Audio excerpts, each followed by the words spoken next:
একটা জিপ চালিয়ে, আমি নিজের আমার যে জিপ ছিল একটা আমেরিকান শক্ত জিপ চালিয়ে এই ডিপ্লয়মেন্টের মাধ্যমে আমার ব্যাকপা ছিল বাঙালি, তাকে সাথে নিয়ে এই মানে রাত্রেবেলা অন্ধকারে বর্ডার ক্রস করে আমি ভারতে চলে গেলাম।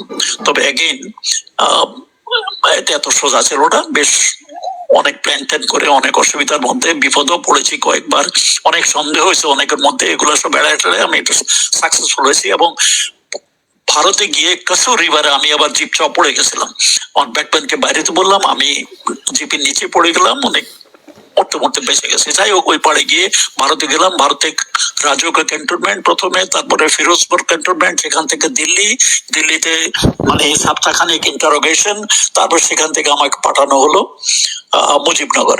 মুজিবনগরে জেনারেল জিয়ার সাথে আমার ওসমানী সাহেবের সাথে আমার সাক্ষাৎ হয়। সেখান থেকে উনি আমাকে পাঠালেন প্রথম আগরতলা থেকে মাসিমপুর, শিলচর থেকে মাসিমপুরে যখন আসি, নাম্বার 4 সেক্টর হেডকোয়ার্টার, ওখানে কমান্ডার ছিলেন কর্নেল সিআর দত্ত। উনি আমাকে বিকালবেলা আমাকে রিসিভ করলেন। আমার সাথে ছিল আরেকজন সেকেন্ড লেফটেন্যান্ট সাজ্জাদ আলী জাহের, সেও আর্টিলারি। তো আমাকে উনি ওয়ার্মলি ওয়েলকাম করে আমার রাত্রেবেলা কোথা থাকবো জায়গাটা দেখাই দিলেন। আমি সেখানে গেলাম। সেখানে যাওয়ার কিছুক্ষণ পরে আমার পাশের রুম থেকে একটা পরিচিত গলার আওয়াজ পেলাম। তো আমি সেই রুমে গেলাম দেখা করার জন্য, উনি কে। তো যে দেখি যে অন্ধকার মানে সন্ধ্যা হয়ে যাইতেছে, আলো অন্ধকারের মধ্যে দেখি একজন ভদ্রলোক আধা শোয়া অবস্থায় আছেন। উনি কথা বলছেন সিয়া দত্তর সাথে, উনি বসে আছেন, দত্তদা বলে কথা বলছেন।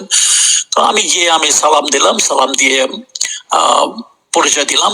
পরিচয় দেওয়ার পরে তো উনি উঠে বসলেন, বসে আমার হাত শেক করে বললেন, ও ইউ আর দি ওয়ান, তুমি আমার আর্টিলারির কমান্ডার হিসাবে এসেছো। তখন কিন্তু ওনার নামটা আমার তখনও মাথার মধ্যে আসতেছিল না। আমার পিছনে পিছনে সাজ্জাদ আসছে, সাজ্জাদকে আমি পরিচয় করে দিলাম যে যখন আমি সাজ্জাদকে পরিচয় করে দিই তখনই কিন্তু আমার নামটা ইমিডিয়েটলি মাথার মধ্যে এসে গেছে, মেজর জিয়াউর রহমান। তো আমি পরিচয় করলাম মেজর জিয়াউর রহমান। তারপরে উনি যখন বলছে, আমি ওনার র্যাঙ্ক দিলাম, উনি এখন আর মেজর নাই, উনি যখন লেফটেন্যান্ট কর্নেল ছিলেন, তখন আমি বললাম sorry lieutenant colonel, it's okay, বসো। তা আমি বসলাম, সাজ্জাদ চলে গেছে। বসে কিছুক্ষণ কথা বলে জিজ্ঞেস করলেন যে কেমনে আসছো, কিভাবে আসছো, সব জিজ্ঞেস করলাম। আমি আশ্চর্য হয়ে গেলাম, আমি যেই পথে আসছি পাকিস্তান থেকে, উনি দেখলাম যে ওখানকার পথঘাট উনি সব চিনে, ওসব গ্রাম টাম সব উনি চিনে। আমি জিজ্ঞেস করলাম, স্যার আপনি এগুলো জানেন কিভাবে?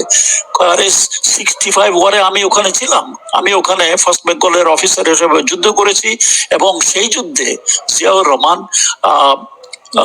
সিতারা হেলালে জুরাত দ্বিতীয় সর্বোচ্চ উপাধি পেয়েছেন সেই যুদ্ধে। আমি ওখানে আমি সব জানি, অর্থাৎ আমি যেদিক দিয়ে আসছি উনি পুরোপুরি এদিক জানেন। যাই হোক, তারপরে সেদিন সন্ধ্যা আমরা খেয়ে দিয়ে উনি আমাকে বললেন, ওনার হেডকোয়ার্টার ছিল কৈলাস শহরে, উনি ওখানে চলে যাবেন। যাওয়ার আগে উনি বললেন যে তুমি তোমার ইউনিটে যাও, আমি ইউনিটে যেখানে হবে ওটা কুকিতল একটা ছোট জায়গা, সেখানে যাও, তুমি take the stock taking, find out তোমার কি লাগবে, কি আছে, এবং 2-1 দিনের মধ্যে তুমি আমার সাথে দেখা করো, I will see what I can do. And আমি আমার আর্টিলারিটিকে আমি যথাসম্ভব তাড়াতাড়ি এটাকে তৈরি করে যুদ্ধে যাওয়ার জন্য আমরা রেডি করতে হবে। কারণ ইতিপূর্বে যা আর্টিলারি জেড ফোর্সের আর্টিলারি এর আগে ছিল না, ওই মাঝে মধ্যে 2-1টা মনে হয় ইন্ডিয়ান সাহায্য নিত, ওগুলা he was not very happy with it, and he wanted to have his own artillery force. এই জন্য he was insisting you go see me within feud. যাই হোক, তারপরে যুদ্ধ শুরু। আর্টিলারি আমি শর্ট টাইম আর্টিলারি তৈরি করে আমরা যুদ্ধে গেলাম। যুদ্ধ প্রথম অপারেশনটা আমার মনে আছে বড় লেখাতে আমরা করি, লাঠিটিলা অঞ্চল থেকে বড়লাতে করি। আশ্চর্যের বিষয় এবং সুখের বিষয় হলো, প্রথম অপারেশনটাই দ্য মোস্ট সাকসেসফুল। আমার artillery, the first shot of my artillery fail on a concentration of Pakistani, যারা 8 বেঙ্গলের উপরে আক্রমণ করতে তৈরি হইতেছিল, এবং সাথে সাথে এই সাম্ব বলে তসতস করে ফেলেছে। অনেক কাহিনী অনেক উদ্ধৃতিতে বলতেছে। তার সেখান থেকে শুরু করে আমরা মানে সিলেটের তারপরে ছাতক, মৌলভীবাজার, জুড়ি এইসব অঞ্চল হয়ে সিলেটের শেষ যুদ্ধটা আমাদের সিলেটের ওখানে হয়। তো আমার ফাইনাল আমাদের পজিশন ছিল সিলেটের উপকণ্ঠে সুরমা নদীর দক্ষিণ পাশে। আমি ইউজুয়ালি গ্রামের ছেলে, এই জন্যই গাছ টাছে চড়তে পারি। তো আমার আমার মনে আছে সুরমা নদীর দক্ষিণ পাড়ে বিরাট একটা গাছের উপরে উঠে আমি অবজারভেশন হিসাবে, আমার বাইনোকুলার আছে, ম্যাপ আছে, আর ওয়াকি টকি সেট দিয়ে আমার নিচে যে সিগনালার, সে আমি তাকে কমিউনিকেট করি, সে তার ওয়্যারলেস দিয়ে গান পজিশনে কমিউনিকেট করে, মানে গোলাপ ফালানোর। সেখানে সেই গাছের উপর থেকে আমি উঠে মানে শুনেছি যে পাকিস্তান এটা কনসেন্ট্রেট করতেছে সিলেটের উত্তরে, কয়েক মাইল উত্তরে একটা কলেজে, এবং সেটা আমি উপরে উঠে ওটা দেখতে পেরে ওটার ম্যাপ গ্রিড দিয়ে পাঠিয়ে দিলাম। এবং ওখানে গোলাবর্ষণ that was my last operation আর কি। গোলাবর্ষণ করার পরে মাঝখান দিয়ে, by that time major Rashid আমার ইউনিটে জয়েন করেছে। জয়েন করার পরে উনি আমাকে ওই গোলাপ বর্ষণের মাঝখানেই বললো যে রাশেদ, পাকিস্তানি দেওয়ার সাজা দেওয়ার দরকার নাই, দে আর সারেন্ডারিং। আমি বললাম যে স্যার আমি তো কোনো কিছু শুনি নাই, আমি মাত্র রেডিওতে শুনলাম। তখন আমি বললাম যে আপনি কি কমান্ডারের কাছ থেকে কোনো নির্দেশ পেয়েছেন, মানে জিয়াউর রহমানের কাছ থেকে কোনো নির্দেশ পেয়েছেন? কারণ আমি এখনো পাই নাই, আমি খবরটা ইয়েতে রেডিওতে পেয়েছি। আমি বললাম যে আমি তো গোলাগুলির আওয়াজ এখনো চতুর্দিকে শুনতেছি, মানে যুদ্ধ এখনো মানে শেষ হয়েছে বলে মনে হয় না। যাই হোক, তবুও আমি বললাম যে আমি দেখি, আমি আরো কয়েক রাউন্ড সালবো ওখানে ফালাই, আমি তারপর সিজ ফায়ার করে বন্ধ করে নিচে নেমে আসছি। That was my last position of the war. এই মাঝখানে কিন্তু অনেক যুদ্ধ টুদ্ধ আছে, এত কিছু বলার সময় নাই। বিভিন্ন দুঃখের কাহিনী আছে, ভালো কাহিনী আছে। আপনি প্রায় 9 মাসের গল্প বলে ফেললেন মানে কয়েক মিনিটে। আমার কোশ্চেন হচ্ছে যে এই যে লম্বা একটা জার্নি ছিল আপনার, সেই পাকিস্তান থেকে এত লম্বা এত দূর আসলেন, এর মাঝখানে মানে আওয়ামী লীগের লোকজনের সাথে দেখা হয়নি, বা তারা কোথায় ছিল? কাউকে কি বাংলাদেশে এই যুদ্ধের মাঠে কাউকে পেয়েছেন কিনা? প্রথম হলো আওয়ামী লীগের দুই একজনকে, ওই যে মুজিবনগরে যখন আসি ওখানেই এই দুই একজনের সাথে যা পরিচয় হয়, দেখা হয়। তো পলিটিক্যালি আমার মুজিবনগরে আমি ছিলাম মাত্র কয়েক ঘন্টা, অতএব ওই কয়েক ঘন্টার মধ্যে আমার অত লোকজনের সাথে পরিচয় হয় নাই। তখন ক্যাপ্টেন নূর ছিল ওসমানীর এডিসি, পুরানা বন্ধু মানুষ, তাকে দেখছি। আর অফিসার ম্যাচে দুই একজন অফিসারকে দেখছি। ইনফ্যাক্ট শেখ কামাল, মুজিবের ছেলে, নতুন কমিশন পেয়ে এসেছে, হি ওয়াজ ডিটেড to look after me at Mujibnagar. তাকেও আমি জানতাম না, চিনতাম না, কথা বলার চলে জানতে পারলাম যে সে মুজিবের ছেলে।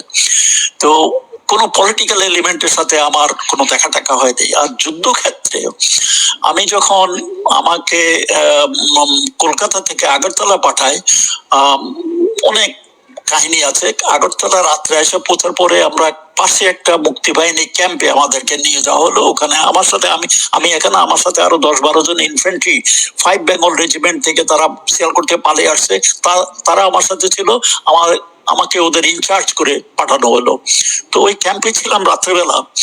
সেখানে কিছু পলিটিক্যাল লোকজনের সাথে দেখা হইলো ক্যাম্পের ভিতরে, যুদ্ধের ময়দানে নয়। এবং সের মধ্যে ছিল আমাদের চাঁদপুরের মিজানুর রহমান চৌধুরী, ইনি আমার দূর সম্পর্কের আত্মীয়, ওনার সাথে দেখা হলো। তারপরে এমনকি আমার অঞ্চলে হাজীগঞ্জের যে এমপি ছিল ডক্টর আব্দুল সত্তার, ওনার সাথে দেখা হইলো। উনি কিন্তু আমার শিক্ষক ছিলেন, স্বাস্থ্য পড়াতেন আমাদের হাই স্কুলে আমি যখন পড়তাম। ওনাদের সাথে দেখা টাকা হইলো। এবং অনেক লোকজন, যুব সম্প্রদায় অনেককে দিলাম, তারা সবাই আমার কাহিনী শুনতে চায়, আমি কেমনে পালায় আসলাম এসব আমার কাহিনী। সারা রাত বড়দের কাছে কাহিনী বলেছি। ওখানে কিছু পলিটিক্যাল এলিমেন্ট দেখলাম, ওখানে আরাম করতেছে, খাইতেছে।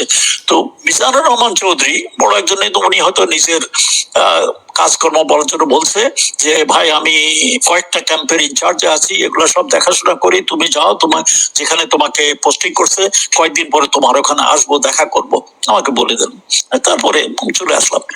যখন আগরতলা আমাদের হেডকোয়ার্টারে আসলাম, লেফটেন্যান্ট কর্নেল আব্দুর রব, উনি ছিলেন ন্যাশনাল কমান্ডার ওখানে।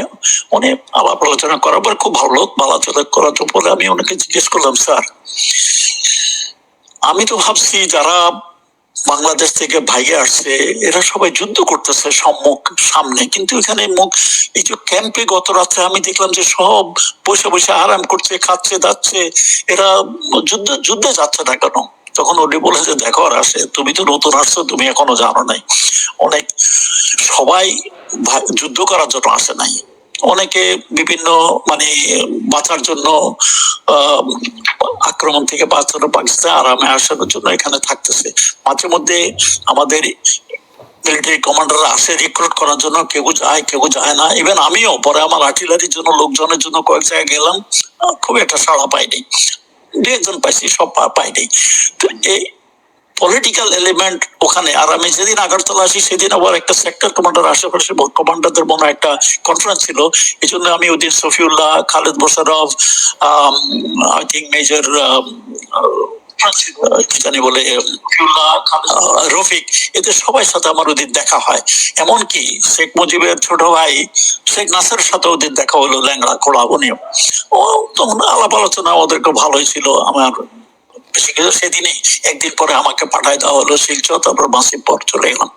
আর যে তোমার অরিজিনাল প্রশ্ন, কোন রাজনৈতিক না, আমি ছিলাম ফ্রন্টে সম্মুখ যুদ্ধে, ওখানে আমি কোনো রাজনৈতিক বৃত্ত কাউকে দেখি নাই। আর আমি জেড ফোর্সে ছিলাম, আমরা পুরাপুরি আমাদের সেনারাই ছিল। আর রাজনৈতিক এলিমেন্ট যদি ছাত্র কি থাকে, ওরা দে হ্যাভ অলরেডি বিন মানে আমাদের সাথে জড়িত হয়ে গেছে, তারা সৈনিক হিসাবে আমি তাদেরকে যেতাম। স্যার আমরা তো ধরেন এই যে এই পাঠ্যপুস্তক থেকে বাংলাদেশের যে গত 15 বছরের যে ইতিহাস, সেখানে জেনেছি যে জিয়াউর রহমান হচ্ছে পাকিস্তানের পক্ষে কাজ করেছে, আর শেখ মুজিব আর শেখ পরিবার, এই আওয়ামী লীগের লোকজন যুদ্ধ করে দেশ স্বাধীন করেছে।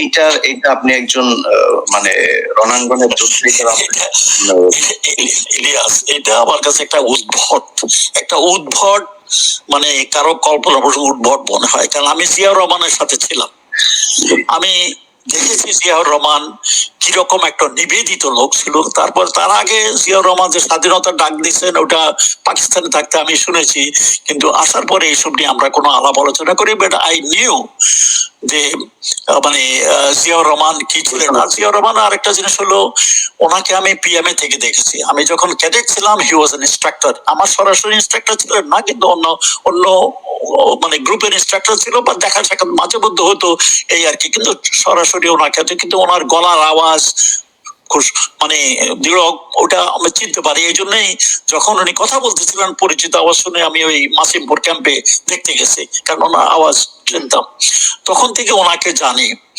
তারপরে যুদ্ধের সময় I became very close to him, because ওটা প্রথম দিন থেকেই আমি যখন আমার মানে আর্টিলারির ওই কামান গুলো নিয়ে ট্রেনিং এর প্রায় প্রত্যেক দিনই উনি আসতেন। কৈলাসহর আমার ক্যাম্পে থেকে বেশি দূরে ছিল না, কুকিতলে বেশি দূর ছিল না বলে প্রত্যেক দিন আসতেন, দেখতেন। বিকজ হি ওয়াজ ভেরি কিন টু সি দ্যাট আমাদের আর্টিলারি অ্যাকশনে যায় যত তাড়াতাড়ি। উনি একদিন আমাকে বলেছেন, উনি